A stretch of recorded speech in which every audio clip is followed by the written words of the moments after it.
One afternoon, a few months after my husband died, I absent-mindedly began dismantling a Lego friend's house, gathering dust on a shelf in my daughter's room. I tore off the pink roof and started tossing bricks into a shoebox.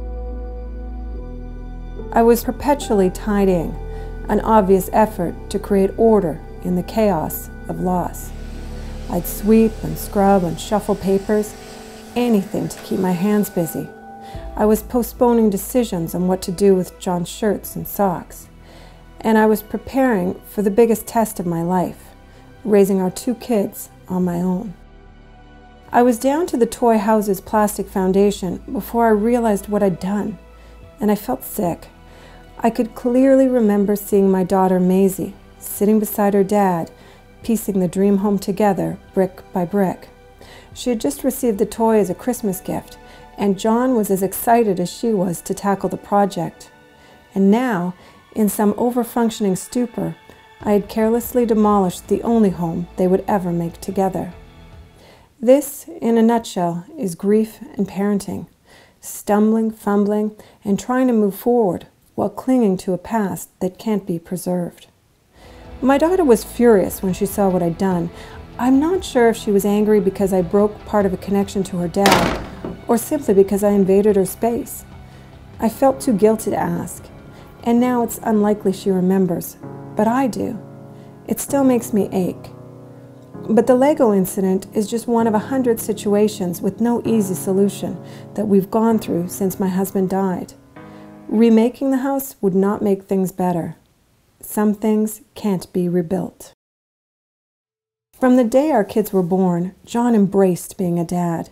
He was calm and capable, never flustered, and he lived like the glass was more than half full. It was overflowing. He'd make jokes and have lively chats with gurgling Dexter on the change table. He'd ask in an excited voice what his baby Maisie might do that day. Was she toddling off to a construction site, a Bay Street legal firm? On particularly rushed mornings, after everyone was finally out the door, he would get us to pause in the backyard and smell the blossoms on a tree or look at a particular flower. When we found out John had esophageal cancer, Maisie had just started grade 1 and her brother Dexter begun grade 4. We dreaded telling them their dad was sick, but we knew we had to be blunt and honest. There are no words to make this kind of news taste less bitter. We crossed our fingers the bubble of childhood would help insulate them. But John got sicker faster than we ever could have imagined. That school year quickly became full of learning, how to live with illness, and then learning how to live with death. And the kids had to adjust to their dad being slowly taken away from them. Chemotherapy made him too weak to play Climb the Mountain, a game where he would hold their hands while they climbed up his body.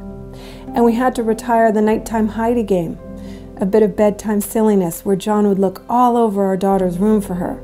He would make a big production of searching cupboards and drawers until finally he'd sit down on her bed in mock frustration, only to find the bed was lumpy, and he'd feign surprise at discovering under the covers his giggling little girl. As John's health declined, new roles emerged. Maisie helped care for her dad. She'd play nurse, put on plastic gloves, and shake the food for her dad's feeding tube. And bedtime routines changed. Instead of John going to their rooms to read, the kids would come to his bed. Often he was too tired to read, so Dexter would take over, reading stories of Percy Jackson and the Olympians and other plucky heroes, survivors. In John's final days, I set up a campsite on the floor of our bedroom. The kids and I cuddled together on pillows beside the bed, reading stories, listening to music, and talking, while their dad drifted further away from us. John did not even make it to the end of the school year. He died at the end of April.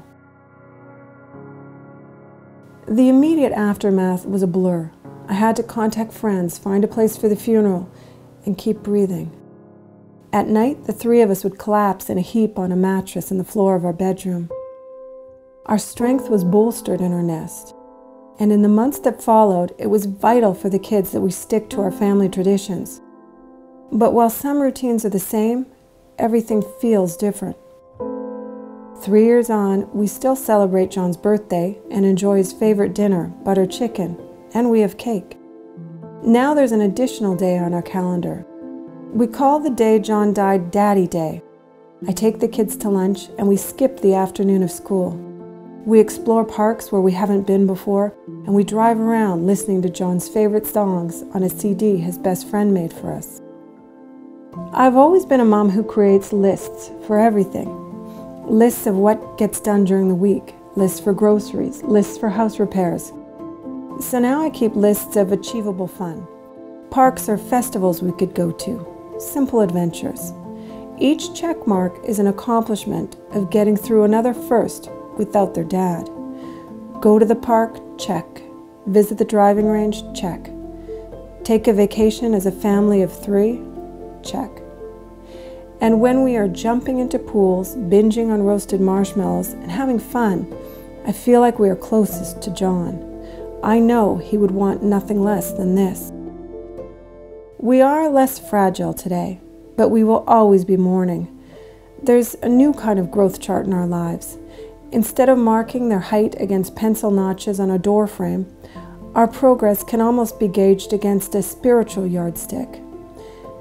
But as much as we are lurching forward, we don't welcome the widening distance of the time from when John was here. The biggest lesson the kids are learning is one I never wanted to teach them, and one I didn't want to live. You don't get to outgrow grief or graduate from it. Like stepping on a stray piece of Lego, it's painfully searing, catching you when you least expect it.